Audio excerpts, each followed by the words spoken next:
Hello, ladies and gentlemen, boys and girls. It's that time again for another poem reading by me, Joshua Dickey, author of A Patriot's Journey, Forging Hope. This weekend is a bitter, just one.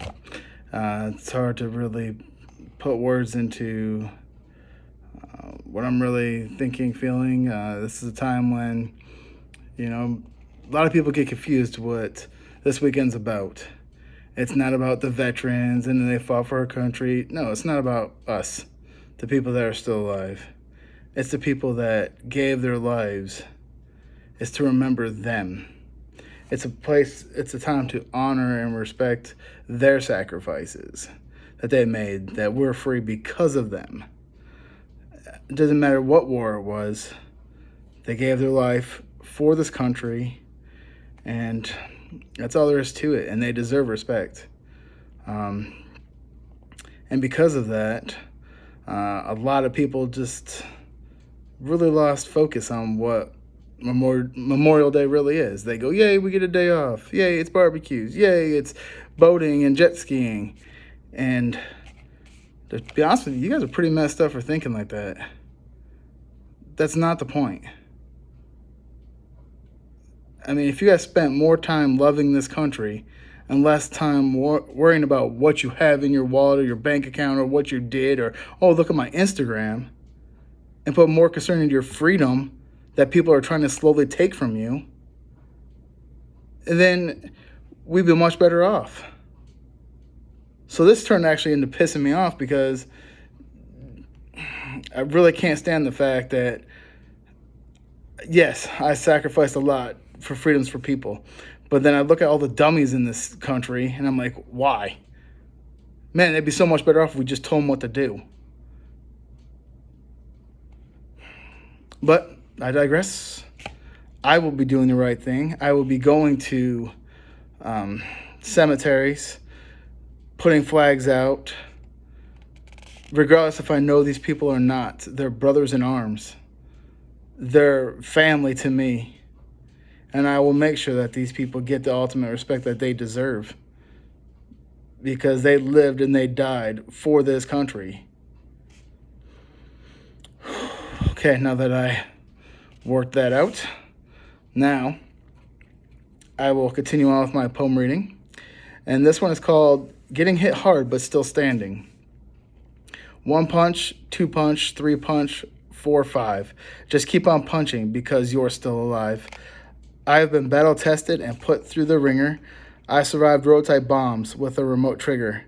I spent my adult life being shot at, rocketed, and blown up. Something is mentally wrong, so they make you pee in a cup. Here's the problem I have in my mind. My brain is stuck in a spot where there's nowhere to hide.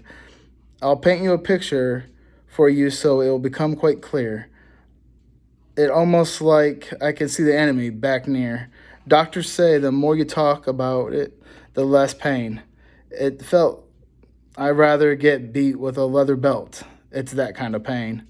It's wedged deep into your head. There is so much anger, I'm always seeing red. My arms are heavy from all the tension that carried you. Thought that sadness you hid that caused pain was buried you. Take 1 step forward and then take 3 steps back. You see everyone as the enemy and you're ready to attack. I am hoping that these walls might come down for good. That way I can stop being misunderstood. So hitting hard is basically the first 10 years of my career. I did when I was in Fallujah, it was just constantly a barrage of rockets, mortars, roadside bombs, dropping bombs.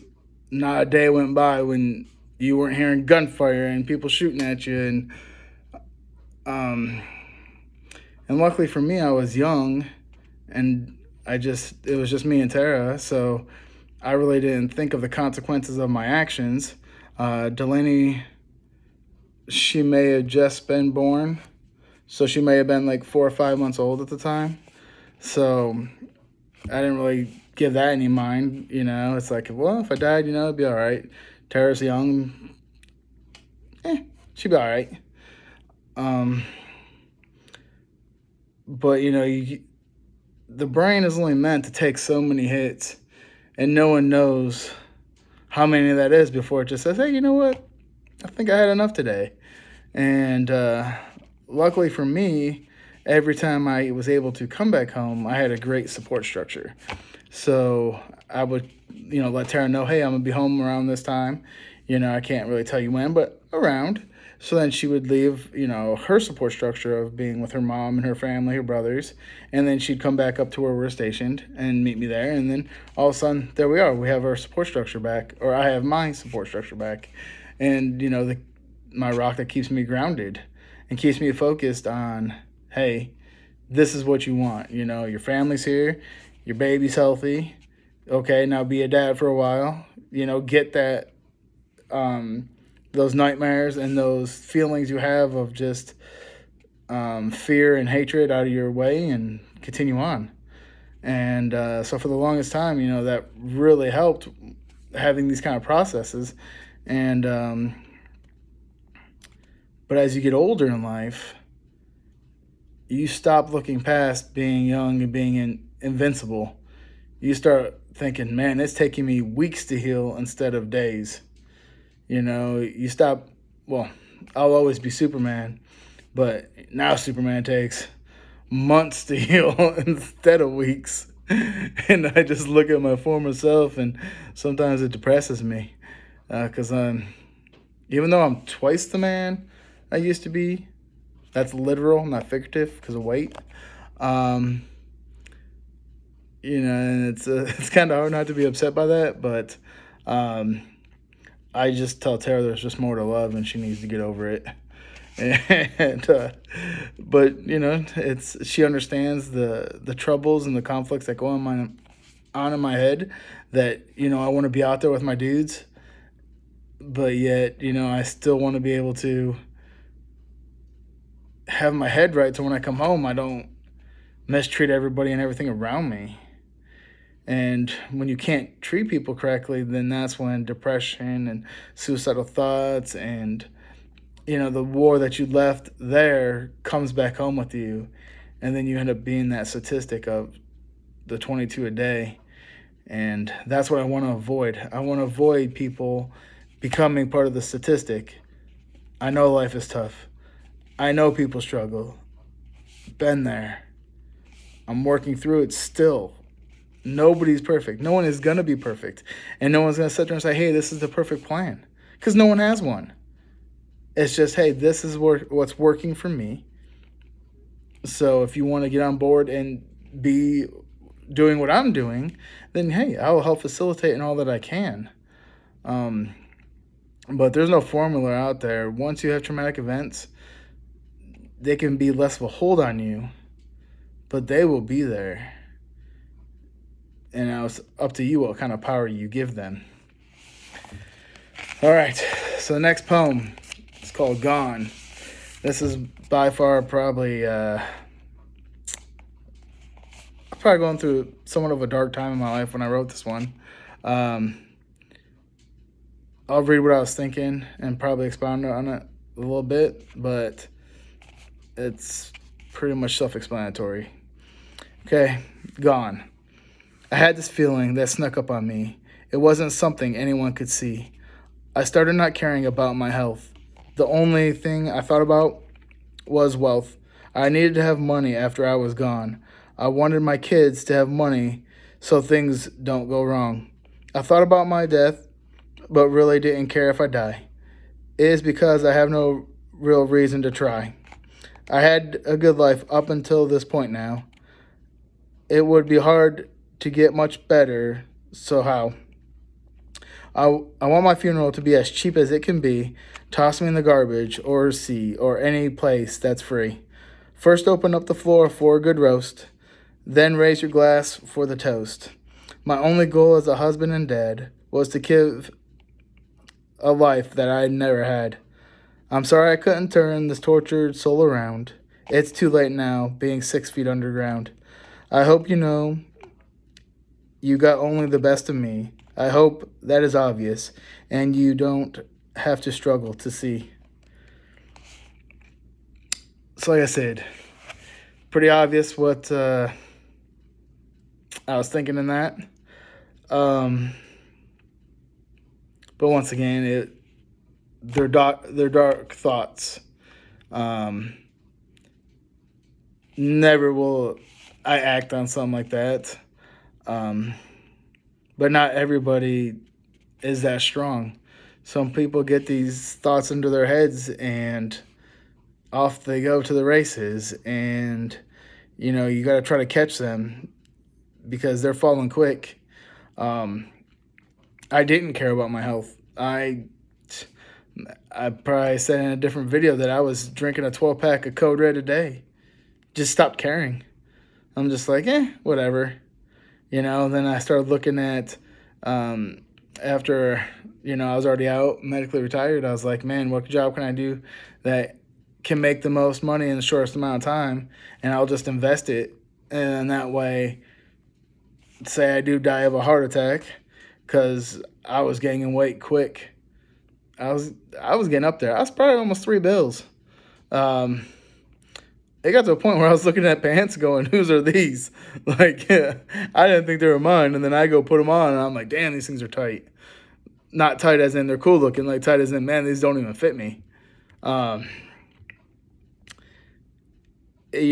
it's, Tara was doing all she could to try to drag me out of it, trying to say, hey, man, do something. I don't care what it is. Just find your value again. And luckily for me, she found me the Rock Hill group.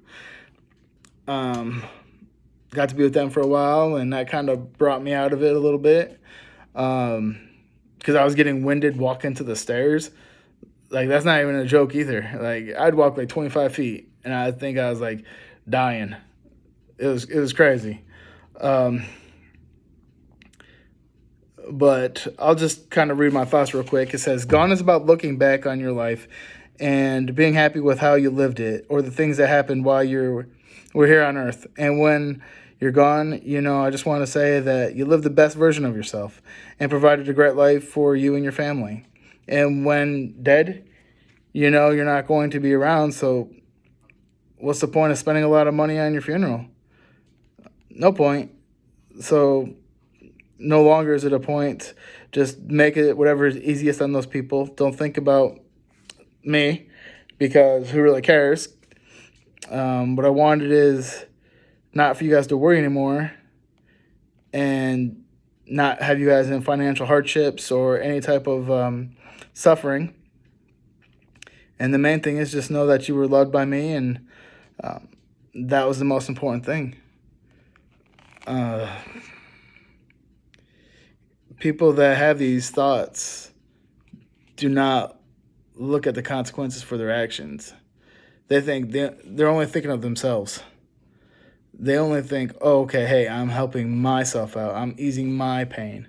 And you're really causing pain for so many other people. It's a ripple effect that you don't even see yet. And you won't see because you were selfish and took yourself out of the game. I'm very fortunate that I don't have suicidal tendencies. Thoughts, yes. Tendencies, no. If anything, you gotta worry about me being homicidal, not so much suicidal. But this is more like just to show people that, hey, I know the struggle. I know it's real. I know that you could fall into a pit and you could just as easily climb yourself out. Is it going to be easy? No. Are you going to have to fight tooth and nail to get out of there? Yeah. Are you going to, break some eggs as you're making this omelet? Of course. But it's up to you to get out of it. And you got to do what's best for you to make sure that you're out and don't ever go back in there. Once again, remember the people that have died fighting for this country. That's the whole point of Memorial Day. Not about the veterans, all the people that died, and with the families that lost loved ones. Love y'all, and I will talk to y'all next week. Bye.